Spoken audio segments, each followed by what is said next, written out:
we go back, but we go to the second important threat that Venice has to face, tourism. Greg Richards. Thanks very much. It's a great pleasure to be back in Venice, engaging in such lively debate about the future of a very important European city. I'm going to try and draw some parallels with another important European city. Perhaps if I'd have known that I was going to be doing this sitting next to Joan Busquets, who's one of the makers of Barcelona, or modern Barcelona, I might have thought about it a bit more. But I think having lived in Barcelona for 10 years, in a period when tourism has grown extremely rapidly in Barcelona, as it has in Venice, I can, at least from my own observations, say something about what is happening in Barcelona and what Venice might be able to draw from that in terms of its own development. Joan also mentioned yesterday Italo Calvino's Invisible Cities. And of course, this is a story about Venice, but also about all cities. And it's a very good illustration about the links between cities, the things that cities have in common.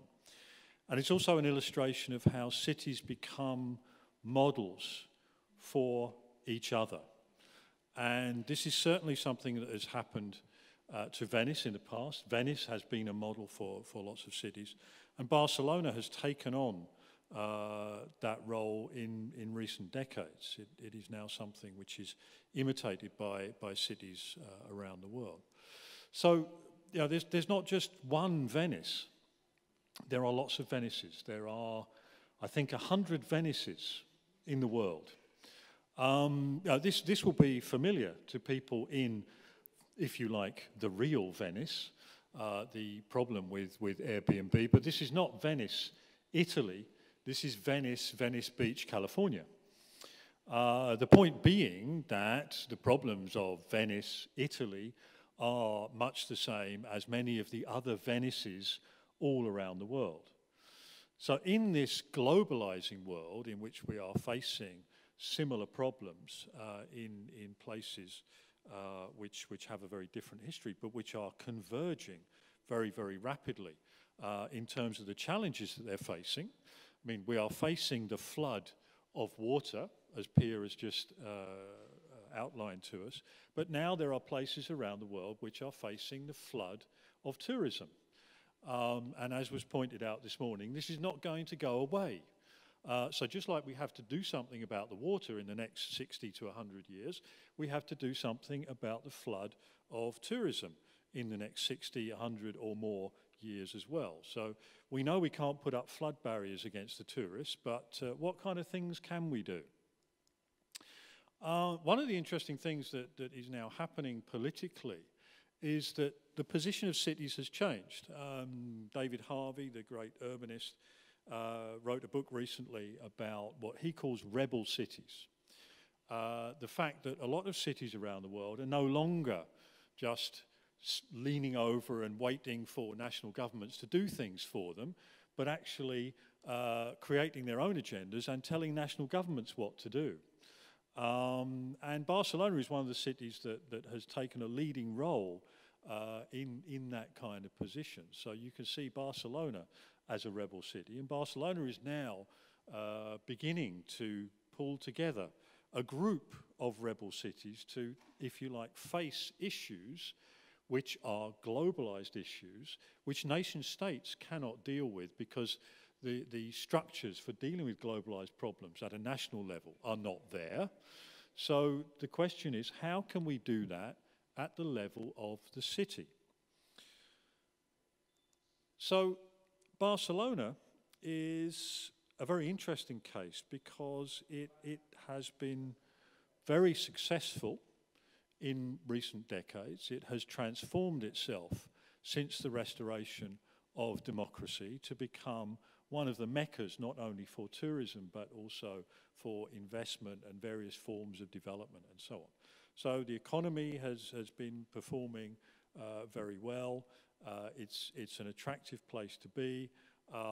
It has this combination of an attractive environment, heritage, both built heritage and natural heritage, and of course a very strong cultural heritage. So it shares many parallels with Venice. But of course it also has similar contradictions.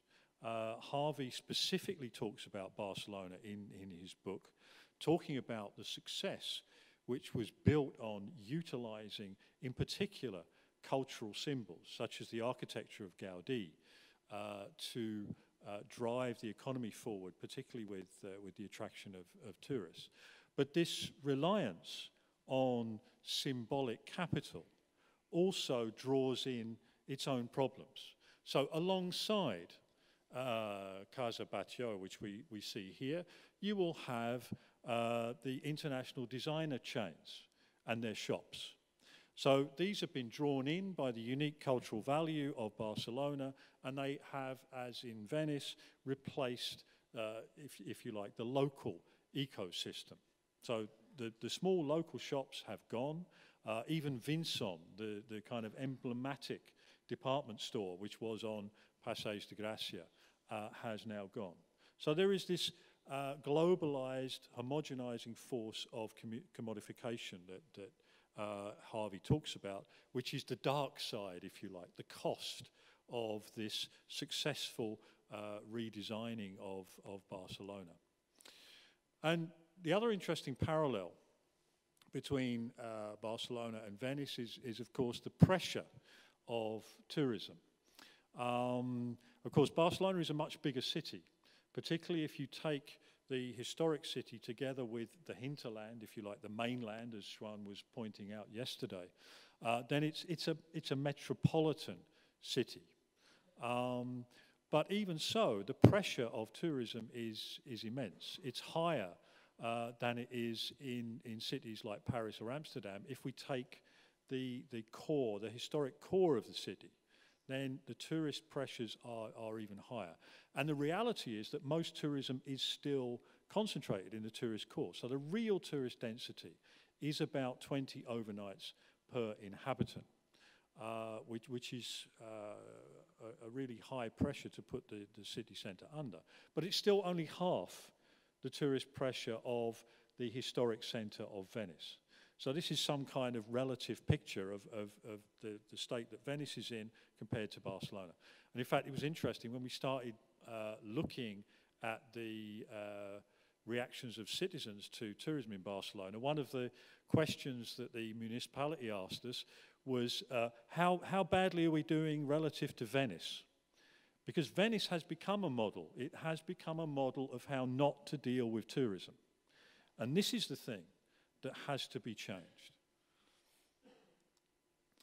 But of course, we're no longer talking about a very simple model of tourism. Tourism used to be a very consolidated industry which was dominated by a few major companies.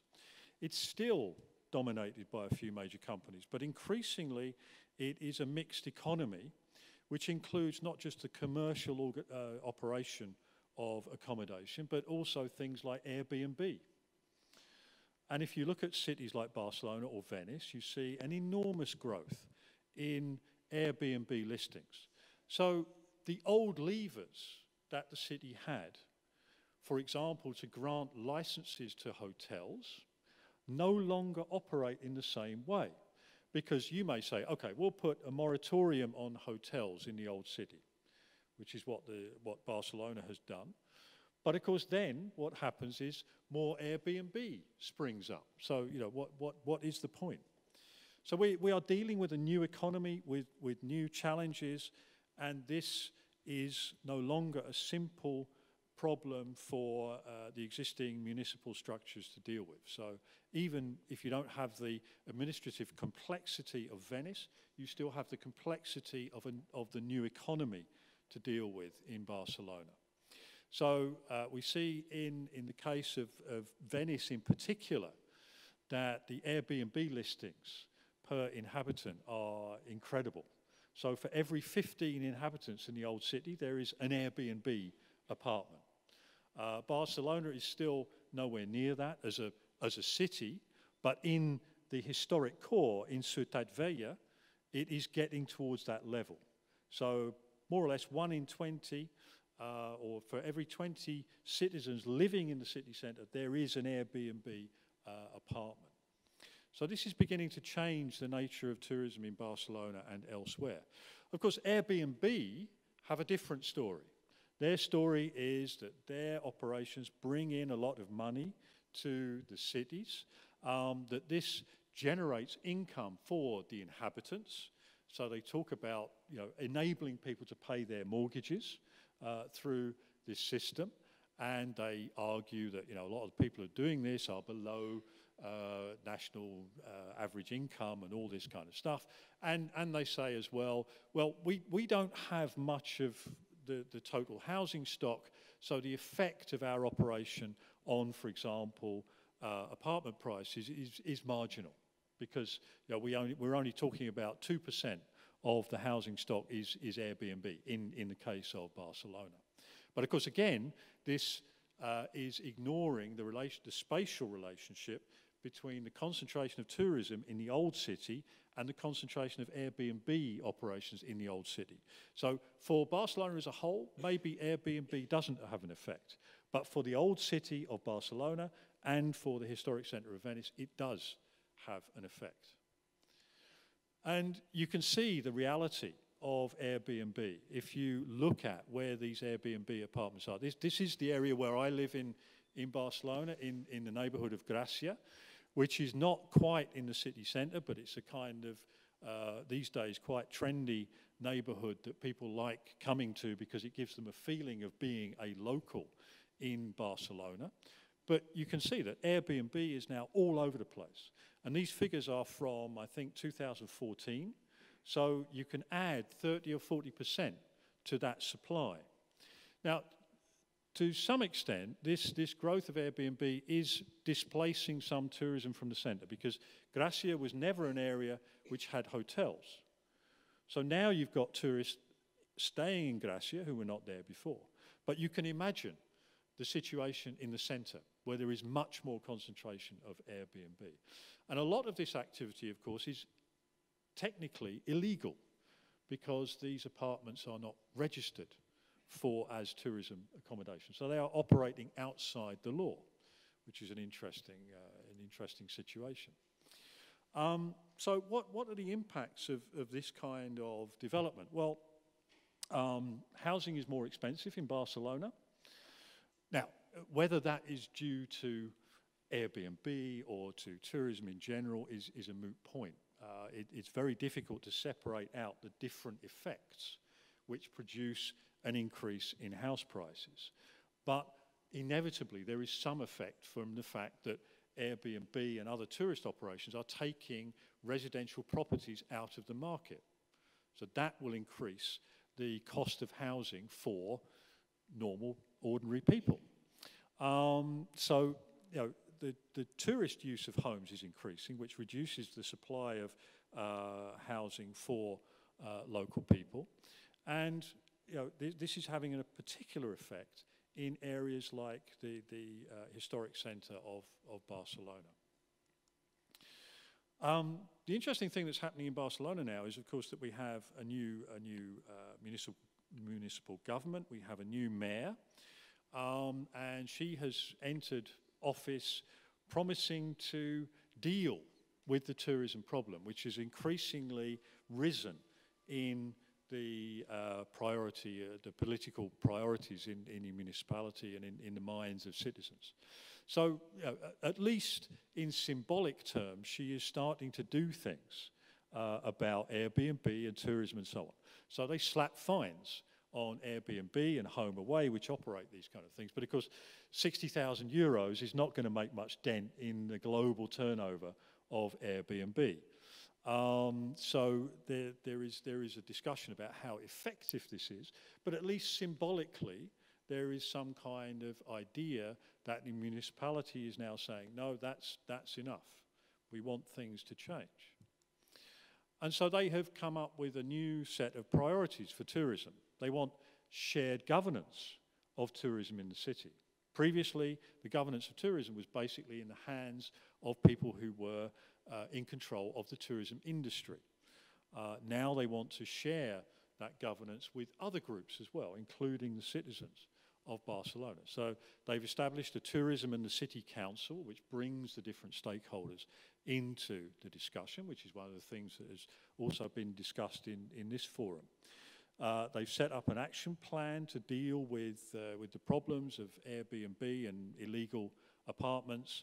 They have a new strategic plan for tourism up to 2020, a special plan for tourist accommodation, and also addressing labour insecurity in the tourism sector, which is important because a lot of tourist labour is relatively low cost and relatively precarious.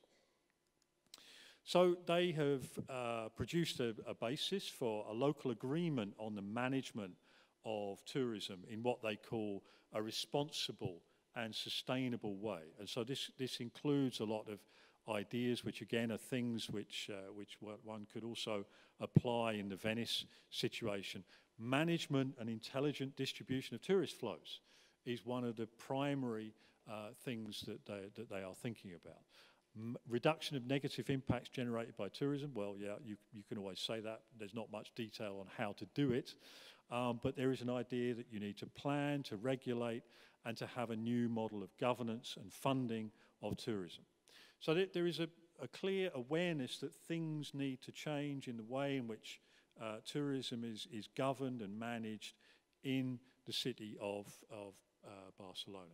And part of this is also about raising awareness of the issues among the citizens of Barcelona and with other stakeholders.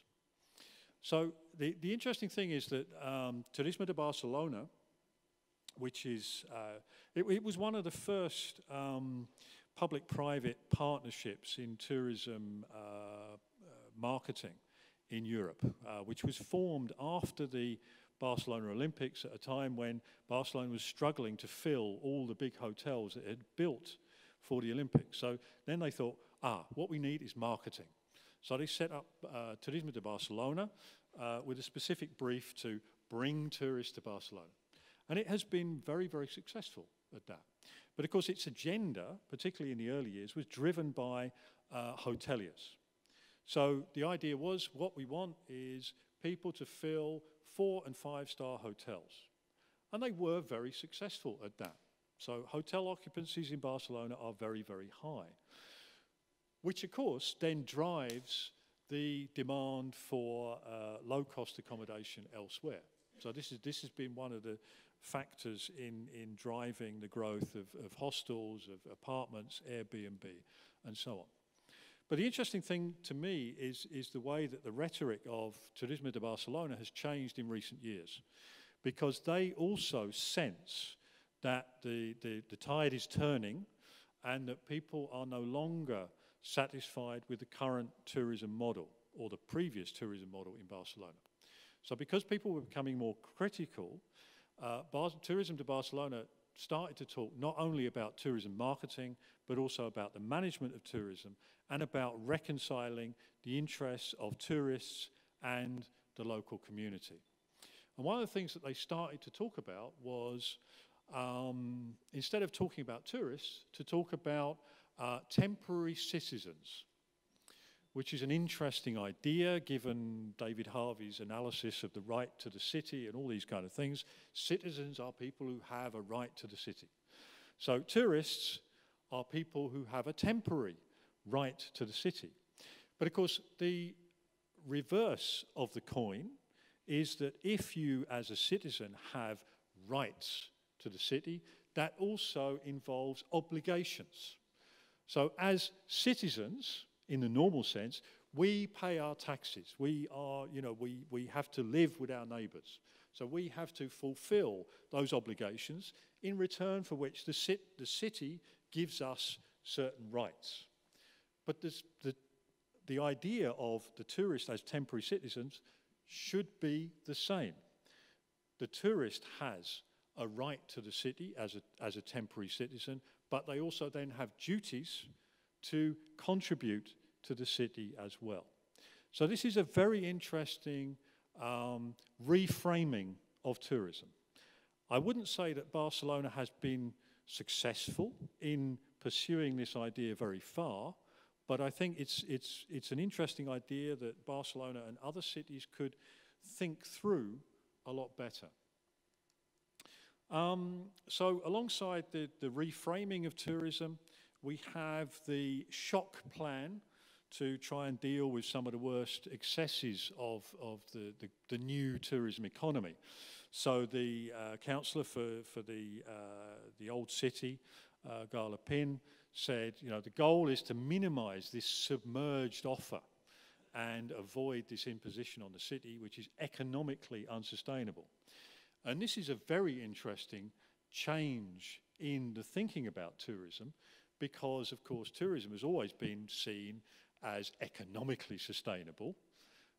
People have always criticised the environmental or the cultural or social sustainability of tourism, never the economic sustainability of tourism. So again, we're seeing a change in the way of thinking about tourism. And if you change this view of the economic sustainability of tourism, then you also have to deal with it. And so the shock plan has involved trawling through internet to find the Airbnb properties, to find out if they are declaring that they are having tourists staying, to find out if they're paying taxes, all these kind of things. So of course, they probably haven't uncovered anything like all of the Airbnb and other apartments that are operating illegally, but they are starting to put the pressure on. So people know that if they are operating an Airbnb, that they need to try and get legal about it, otherwise there are going to be consequences. And interestingly, what they've also done is they've opened a kind of hotline for the locals, as it were, to report on their neighbours who are operating Airbnb operations, which seems to be working because it's generating reports. How this works out, if people find out that their neighbours have ratted on them, one wonders. But it mirrors the situation in Amsterdam, where you know, if there's any complaint from the neighbours in a building, the apartment can be closed down immediately by the city. And there's a set of new municipal rules which the city is in the course of drawing up. So what they want to try and do is to draw a line between what is commercial and what is residential. Now this is very, very difficult in the case of Airbnb, because of course Airbnb sells itself on you being able to live like a local. So the idea is you're living in someone's home. So, okay, you may be paying, but is this commercial in the kind of traditional sense of the word? May be very difficult to draw those kind of lines. But on the basis of that, then you can introduce licenses, you can introduce laws about how long you can rent your home for. So in Amsterdam, for example, you're only allowed to rent your home for 60 days a year. That's perfectly okay, but any more than that, and that becomes a commercial use, and then it's illegal and it's taxable and so on. Interestingly, they also want to have requirements for the presence of an owner, because the problem that you've seen in a number of cities is that Airbnb presents itself as, you know, you are going to visit a person living in an apartment or owning an apartment or whatever. So you have a host who is a person with a face and a personality and everything else. But of course, what happens is that commercial companies use Airbnb to let their accommodation as well. So you have big commercial operators, particularly in places like New York, where it's been discovered that something like 20% of all the Airbnb revenue is accounted for by 5 companies. So you know, there is an attempt to try and get Airbnb back to its promise that you are renting a home from an individual. Because that then presents itself not so much as a threat to a city like Venice, but as a potential solution. Because if it's a place that's being lived in by a local, whatever that means, but by somebody, then it means that the building is being occupied, that there is life, that there is contact between the local and the tourist, and there is social control. If you have a situation where people are simply renting the space and there is nobody there, there is no social control, or social control is very difficult. So there are interesting things going on in terms of how Barcelona is trying to deal with this new situation. And it seems it is having an effect. I mean, Airbnb has not disappeared, but this was a posting on a discussion forum in Barcelona recently where somebody said, Airbnb is now illegal. What am I going to do with my flat where I have empty rooms? Because up until now, I could have just put them all on Airbnb and made a nice living. How am I going to deal with this? So people are at least getting the message that, you know, Airbnb is kind of quasi-legal or illegal, and that it's problematic to let your house or flat on Airbnb. So it is having at least an effect in people's minds, even if it's not yet having an effect on the ground or much effect on the physical supply of Airbnb. So the interesting point that this Airbnb issue raises is, well, you know, is it really a problem of tourism per se, or is it about the form of tourism? And this is really the Airbnb issue, because nobody complains about their neighbours having friends staying in their apartment. What they complain about is all the problems that arise from people having parties in the apartment next door, trashing the place and causing all sorts of problems. And it's the same with cruise tourism, for example. Barcelona also has a lot of cruise tourism. The debate about cruise tourism is not quite as fierce as it is in Venice, because, of course, you can't sail through the middle of Barcelona. There is no Grand Canal, which is just as well, because I'm sure they would do it if they could. They'd take a cruise ship up the Ramblas if it were possible. But in Venice, obviously, this form of tourism is very invasive. And whatever the mayor might say about, oh, there's no problem with cruise tourism, it clearly is a problem, even if it's only aesthetically. So it seems that a lot of the discussion is about the form that tourism takes. But if you look at the different solutions that Barcelona has adopted in trying to deal with its tourism problem, then there are a number of different elements. It's not just attacking or controlling Airbnb, but it's also talking about these things that we've also discussed about, for example, spreading tourism to the rest of the region. So the city works very closely with the Catalan government to try and ensure that people who come to Barcelona also go to places like Girona and Tarragona and out into rural areas as well. So they have a whole program which is designed to promote this kind of tourism. Of course, the problem is that people who come to Barcelona want to be in Barcelona because Barcelona is the unique resource, just like Venice is, which attracts people in the first place. You have some kind of chance of spreading people when they're coming for the second, third, fourth, fifth time. And this is the experience that we have in Barcelona as well. There are a lot of people in Barcelona who come back. There are a lot of people in Barcelona who have contacts in Barcelona, friends, colleagues, relatives, that kind of thing. And these people can be persuaded to move out into new areas. So this is a resource, again, that you can use. And we've had some interesting discussions about the relationships between creativity and tourism. And it was interesting to hear Richard Sennett talking yesterday about culture beyond tourism. The idea that we have to, in some way, save culture from tourism, because, for example, you know, tourist crafts in Venice are not able to profit from the growth of tourism. So let's find alternative ways of making money through crafts and creativity. The other solution is to use tourism as a resource to develop creativity. So this is where the idea of creative tourism came from. And creative tourism is an interesting concept because it talks about not just the tourist being creative, but also the destination, the place being creative as well. And the idea is to use the creative life of the place that tourists visit in order to engage them creatively in the destination. So it involves some of the things that Pia just spoke about.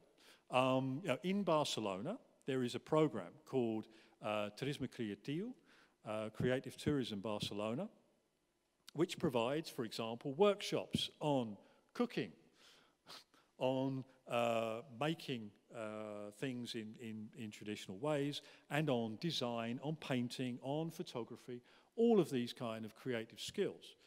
This is not for the mass market, but it is an important market which is also very useful because it brings creatives into the city. Because the people who are interested in these things are themselves creative. And there's a very interesting illustration of the effects that this can have, which is in the photograph at the bottom right, which looks like, you know, the classic performance, the music performance that one might see in many cities, which tourists can go and visit. But in fact, this is the opposite. These are tourists. This is the Harvard Choir performing in the Cathedral of Santa Maria del Mar, the wonderful cathedral in the old city of Barcelona. And so the Harvard Choir came to Barcelona and they said, we want to perform in an interesting space in Barcelona. Can you arrange for us to be in the cathedral? So they said, yes, we can arrange that. Because Creative Tourism Barcelona is designed to act as a kind of link between creative life and creative people in Barcelona and creative people elsewhere. So they're there to link people and venues in a creative way. So they arranged for this performance to happen in the cathedral. But of course, in order to perform, you also need an audience. So the people watching this are not tourists, they're locals. So instead of the locals performing for the tourists, this is the tourists performing for the locals. Okay, this is an extreme example, but it shows that with a bit of creativity, you can turn things on their head. And the interesting thing about creative tourism is also that the power relations of tourism are turned on their head. Because the people with power are the people with skills, the kind of people that Richard Sennett wrote about in his book, The Craftsman. Those skills reside in local people. And they are the people who have the power to share their creativity and their skills with the tourists. So the tourists are not coming expecting to be served by low-paid locals. No, they are coming to learn from locals who have skills that they want to know about. Other things that Barcelona is doing are interesting, perhaps not very effective, but this is a kind of tourist monitor which shows people which areas of the city will be busy on particular days.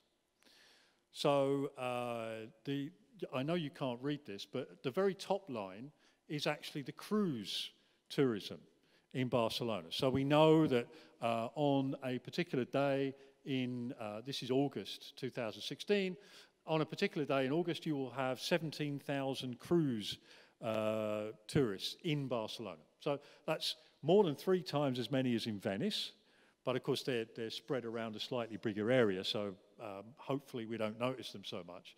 But interestingly, the cruise tourists are only a fraction of the other crowds of people in the city.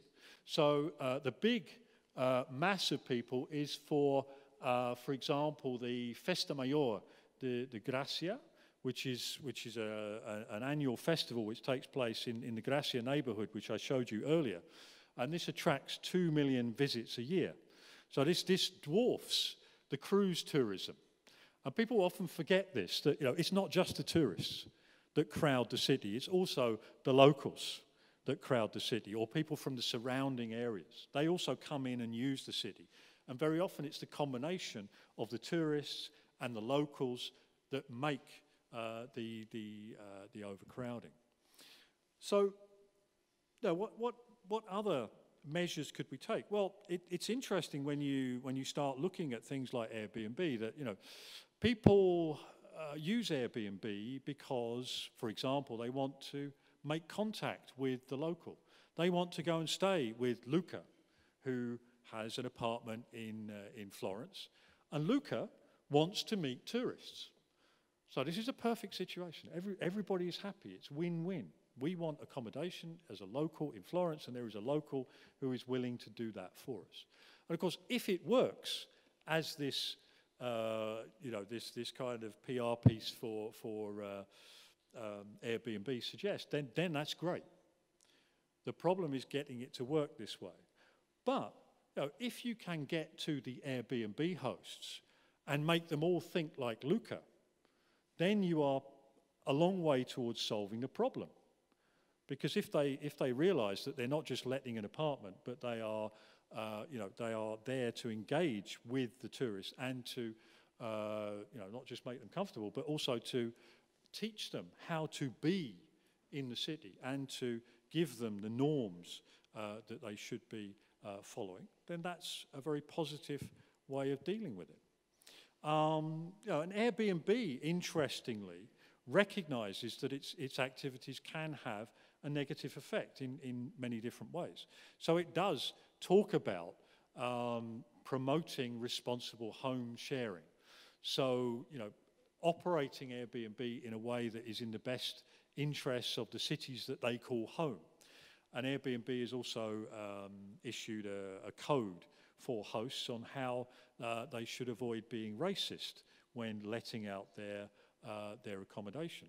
And this is interesting because, of course, it potentially involves a level of control that you don't have with hotels.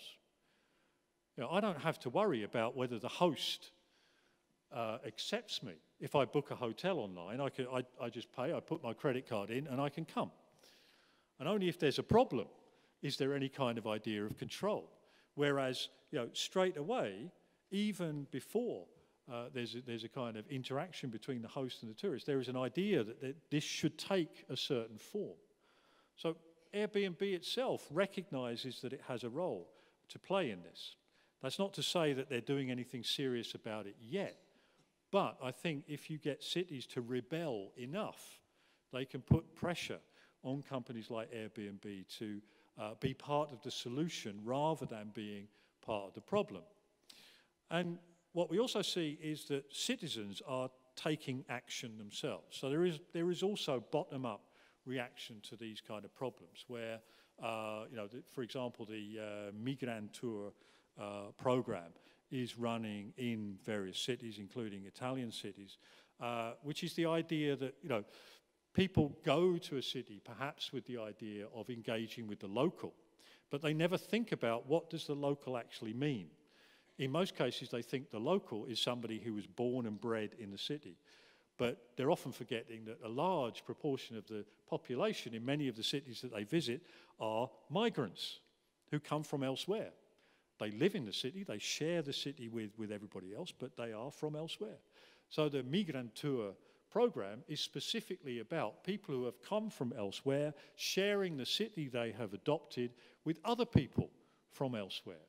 So again, this is turning what can be seen as a problem, migration, into a resource which also deals with another potential problem, tourism.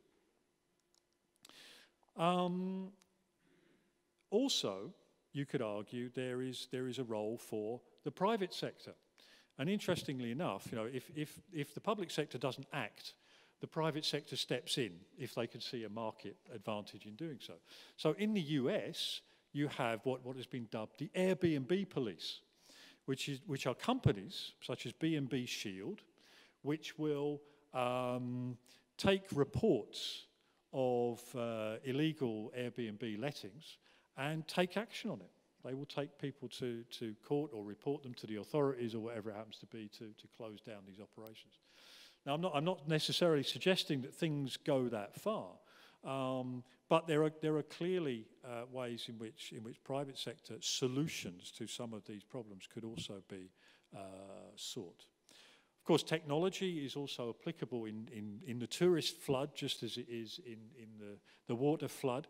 One of the interesting tools that has been developed is the so-called Venice dashboard, which at least shows people the scale of the problem and perhaps when to hit the stop the tourist button, because it shows you how many tourists there are in Venice at a particular point in time, how many tourist overnights there are, and also, interestingly, on the right-hand side, how many Airbnb listings there are. So you can really see just what effect tourism is having on the city. Now, of course, this then needs to be connected to some kind of mechanism to make things happen as a result of this. No good just seeing everything turn red and going, oh, that's a shame. No, you need to make sure that signals which are coming from these kind of systems have an effect.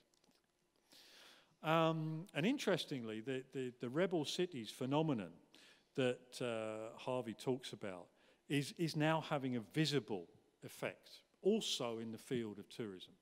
So there is a meeting going on this month, which was convened by Barcelona, but which also involves many of these other cities which are not lying down and taking Airbnb and Uber without acting. So cities like Paris and Amsterdam and Stockholm, etc., are getting together to create a shared position on these things. So what are we going to do about Airbnb? What are we going to do about Uber?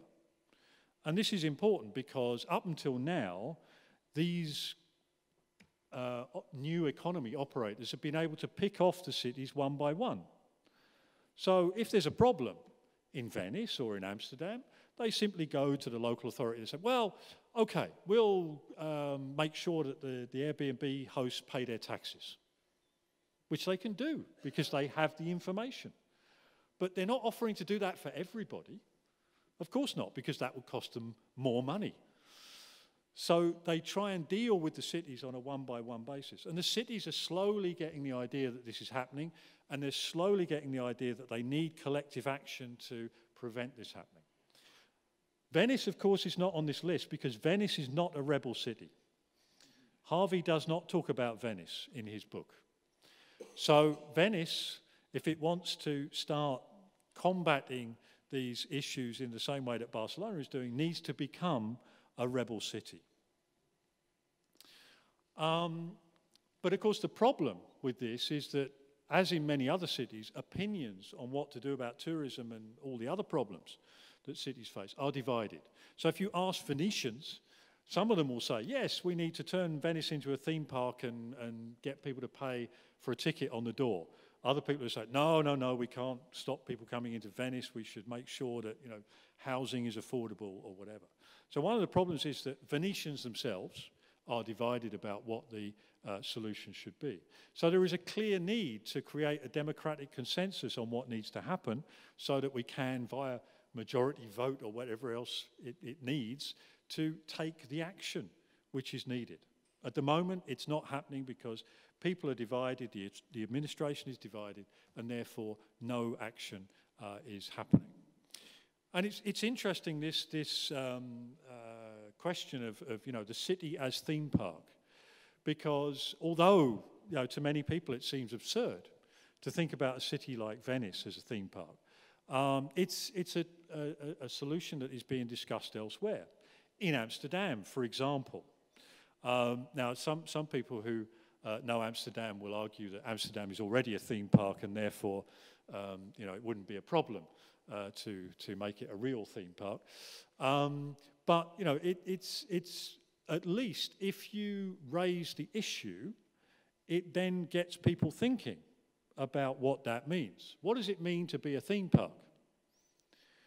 Of course, if you like, another model is the city as museum model, which you could also argue that cities like Venice and Amsterdam are effectively enormous open-air museums. So you could think about whether we want a theme park model or a museum model or something in between. But the point is very clear.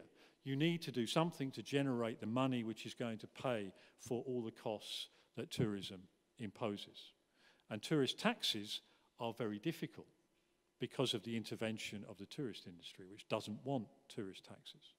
So we have to start looking for new ways of trying to get the tourists to pay.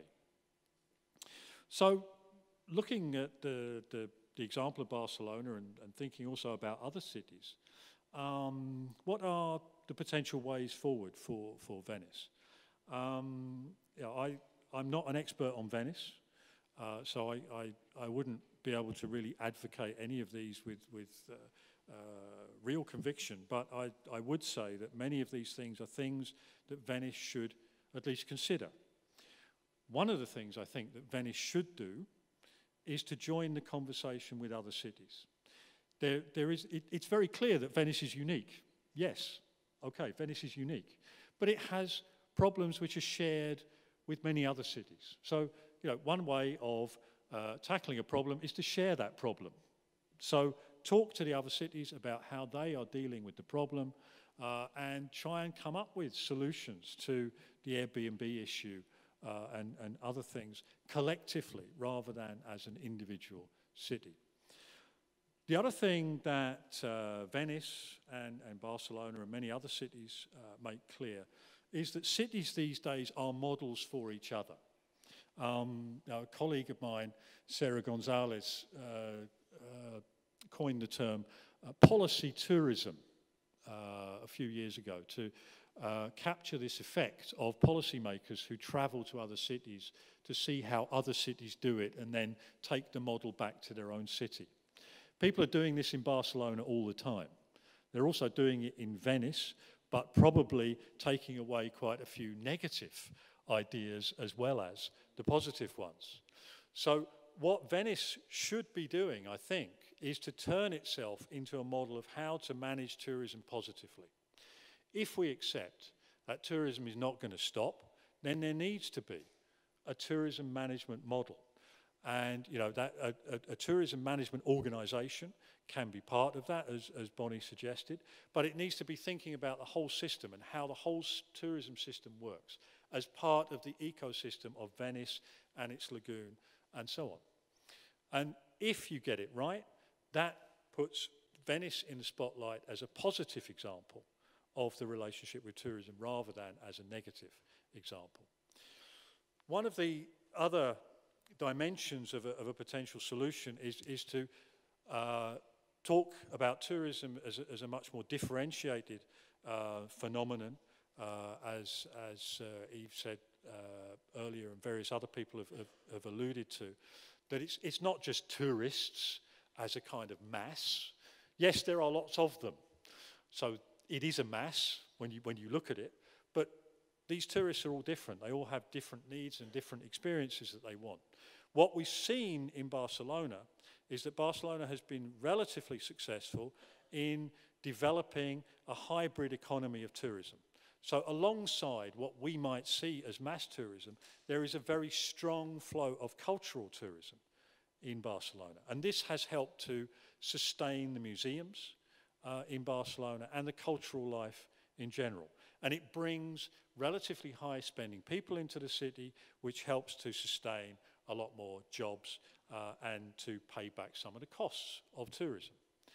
And what I would argue is that we also need to shift from a traditional cultural tourism model where people come and look and take photographs and take nothing away with them other than Chinese souvenirs, into a much more creative model of tourism where people come and learn things, where they develop skills which give them a very strong relational link to the city, which is more likely to bring them back in the future than to say, oh yeah, I've ticked off all the major museums in Venice, so I don't need to go back there.